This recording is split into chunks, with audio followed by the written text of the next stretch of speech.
آیت نمبر 11 میں فرمایا لہو معقبات من بین یدیہ ومن خلفہ یحفظونہ من امر اللہ ان اللہ لا یغیر ما بقوم حتی یغیروا ما بانفسہم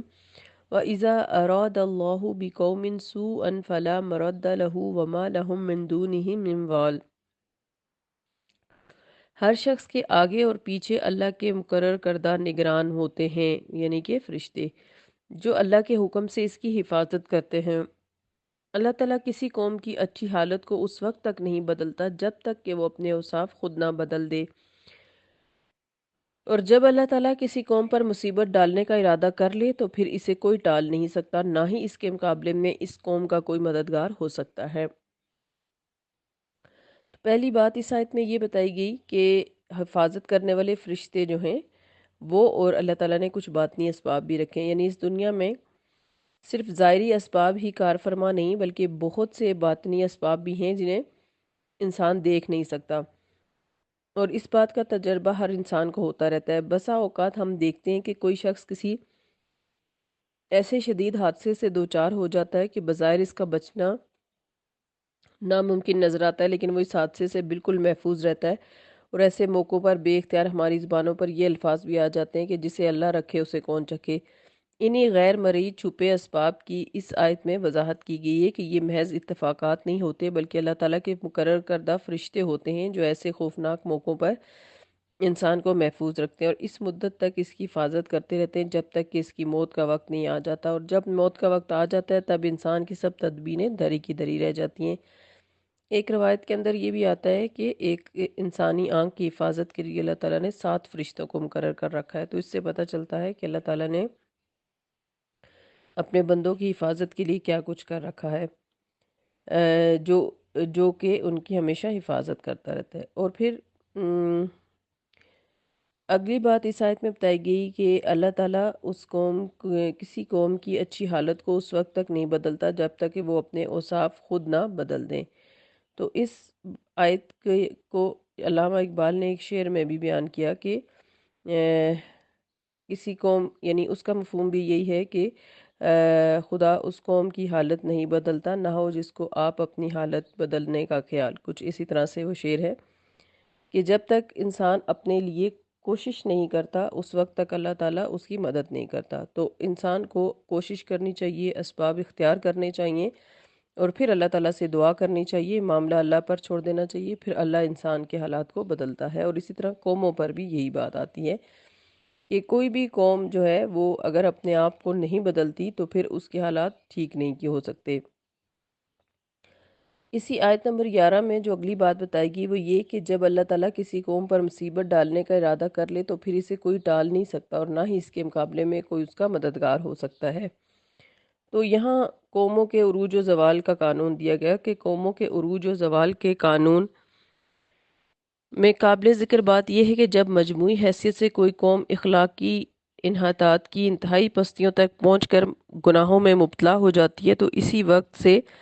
اس کے زوال شروع ہو جاتا ہے، اگرچہ دنیاوی لحاظ سے تہذیب اور تمدن کے بلند درجے تک پہنچ چکی ہوتی ہے۔ اس کے بعد اگر وہ اپنی اصلاح کر لے تو خیر، ورنہ آہستہ آہستہ اس دنیا سے نیست و نابود کر دی جاتی ہے، اور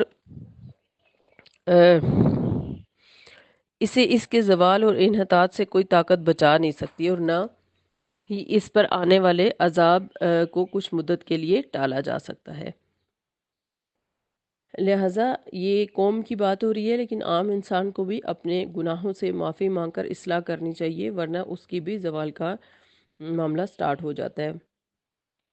آیت نمبر 12 هُوَ الَّذِي يُرِيكُمُ الْبَرْقَ خَوْفًا وَطَمَعًا وَيُنشِئُ السَّحَابَ الثِّقَالَ، وہی تو ہے جو تمہیں بجلی دکھاتا ہے جس سے تم ڈرتے بھی ہو اور امید بھی رکھتے ہو، اور وہی پانی سے بوجھل بادلوں کو اٹھاتا ہے۔ تو یہاں اس آیت میں پانی سے لدے ہوئے بادلوں کے وزن کا اندازہ کچھ اس بارش سے اور کچھ اس رقبے سے لگایا جا سکتا ہے جہاں یہ بادل برستا ہے۔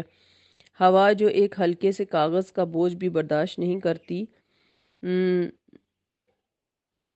اور وہ کاغذ جو ہے وہ گر پڑتا ہے، کروڑوں ٹن پانی والے بادلوں کے بوجھ کو اس طرح اپنے دوش پر اٹھائے پھرتی ہے جس کا تصور کرنے ہی سے اللہ کی بے پناہ قدرت کا اندازہ ہو جاتا ہے۔ یہ پانی سے بھرے ہوئے بادل کبھی تہ بدہ بنتے جاتے ہیں۔ اس پانی میں کوہر بائی قوت موجود ہوتی ہے، کسی تہ میں مثبت بجلی ہوتی ہے، کسی میں منفی۔ جب یہ بادل ملتے ہیں تو بجلی کے جذب سے زبردست دھماکہ اور آتشی شعلہ پیدا ہوتا ہے۔ اسی آتشی شعلے کو برق یا چمک والی بجلی کہتے ہیں۔ اس دھماکے کو رعد یا کڑک کہتے ہیں۔ برق تو فوراً اہل زمین کو نظر آ جاتی ہے، لیکن رعد یا کڑک چند لمحے بعد سنائی دیتی ہے، کیونکہ آواز کی رفتار روشنی کی رفتار کی نسبت بہت کم ہوتی ہے۔ اکثر تو یہ بجلی انہی بادلوں کے پانی میں جذب ہو جاتی ہے، اور جب یہ زیادہ مقدار میں پیدا ہو یا کسی دوسری وجہ سے زمین پر گرتی ہے تو ایسی گرنے والی بجلی کو صاعقہ کہا جاتا ہے۔ لہٰذا انسان جب بجلی چمکتے دیکھتے تو اسے امید ہوتی ہے کہ باران رحمت برسے گی، اور خوف یہ ہوتا ہے کہ یہ کڑک کہیں اسے بہرا نہ کر دے۔ اسی لیے سخت کڑک میں انسان اپنی انگلیاں کانوں میں ڈال لیتا ہے، اور یہ خطرہ بھی ہوتا ہے کہ کہیں بجلی گر کر تباہی کا باعث نہ بن جائے۔ یہ تو وہ توجیہ ہے جو ہمارے ماہرین طبیعیات اور سائنسدان پیش کرتے ہیں، لیکن اسلامی عقیدے کی روح سے یہ رعد اور برق وغیرہ طبعی قوانین کا نتیجہ نہیں، بلکہ کائنات کے انتظام پر اللہ تعالیٰ نے فرشتوں کو مقرر کر رکھا ہے۔ وہی مدبرات امر ہیں۔ بادل اور بارش پر میکائیل فرشتہ مقرر ہے، وہی بادلوں کو ہانکتا اور چلاتا ہے، اور اس طرح ہانکتا ہے جدھر اللہ کا حکم ہو۔ پھر بارش اسی مقام پر برستی ہے جہاں اللہ کی مرضی ہو۔ اسی فرشتے کے کوڑے مارنے سے رعد اور برق پیدا ہوتی ہے،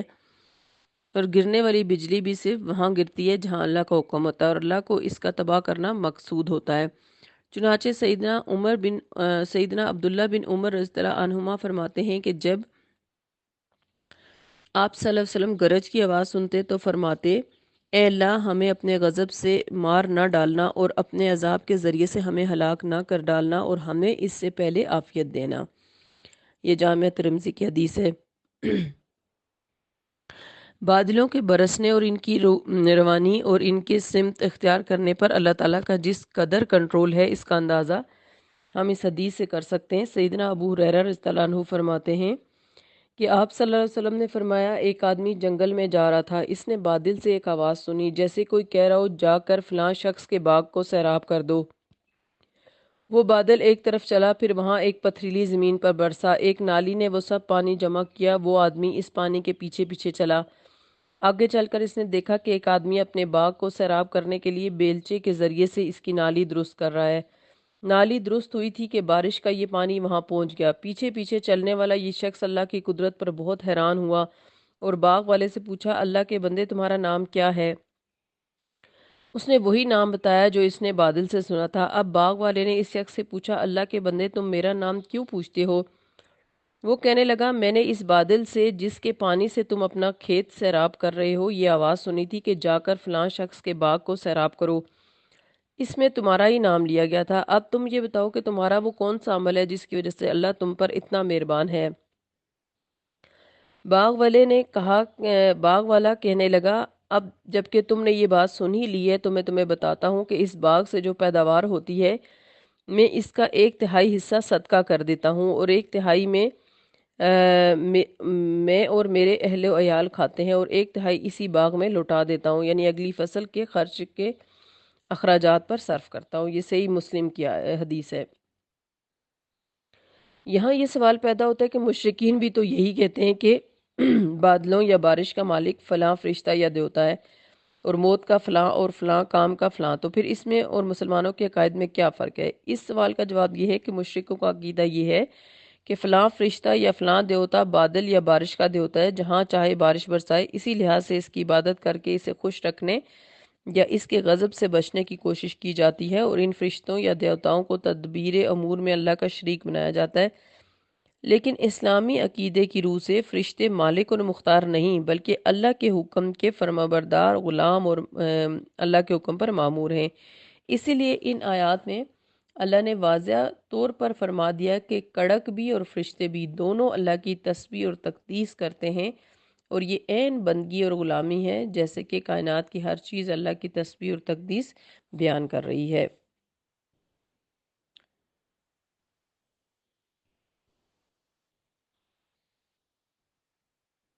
اس رکوع کے اندر ابھی مزید اللہ تعالیٰ کی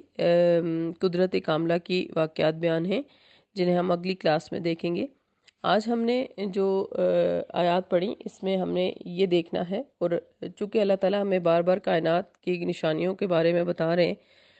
اور یہ بھی کہہ رہے ہیں کہ اللہ تعالیٰ نے یہ سب چیزیں حق کے ساتھ پیدا کی ہیں اور یہ اللہ کی قدرت کی نشانیاں ہیں، اور ایک مومن جو ہے اس کو اللہ کی کائنات میں یعنی کونی نشانیوں میں غور و فکر کرنا چاہیے۔ تو اس سے پہلے بھی آپ نے کے سامنے بادل برسے ہوں گے، اور ایسا ہی ہوا ہوگا کہ بادل ہواؤں کے ذریعے سے آہستہ آہستہ کسی علاقے پر پہنچے ہوں گے اور پھر اللہ کے حکم سے وہ برسے ہوں گے۔ تو آج کی آیات میں ہم نے پڑھا کہ یہ سارا پروسیس جسے سائنس تو واٹر سائیکل کہتی ہے، لیکن اللہ تعالیٰ نے کس طرح سے ہر چیز کو جو ہے وہ انسان کی بھلائی کے لیے مسخر کر رکھا ہے، اور انسانوں کے لیے اللہ تعالیٰ نے یہ جو دنیا بنائی ہے، یہ زمین بنائی ہے، اس پر پانی کے جو ضروریات ہیں ان کو پورا کرنے کے لیے اللہ تعالیٰ کس طرح بادلوں کے اندر پانی کو جمع کرتے ہیں، اور پھر بادلوں کو جو ہوائیں ہیں وہ ہانک کر اس جگہ پر لے جاتی ہیں جہاں اللہ تعالیٰ نے بارش برسانا ہوتی ہے۔ تو یہ سارا سسٹم اللہ تعالیٰ نے انسانوں کے لیے یعنی اپنے بندوں کے لیے کر رکھا ہے۔ اب اس سارے سسٹم پر ہمیں غور و فکر کر کے اللہ تعالیٰ کی مزید معرفت حاصل کرنی چاہیے، اور اللہ تعالیٰ سے سچی محبت ہونی چاہیے، اللہ تعالیٰ کی سچی خشیت ہونی چاہیے، اور اس کی فرما برداری کے لیے ہر ممکن کوشش ہونی چاہیے۔ اللہ تعالیٰ ہم سب کو اپنے فرما بردار ذاکر شاکر بندوں میں شامل فرمائے، آمین۔ سبحانک اللہم و بحمدک، نشہد ان لا الہ الا انت، نستغفرک و نتوب الیک۔ السلام علیکم ورحمۃ اللہ وبرکاتہ۔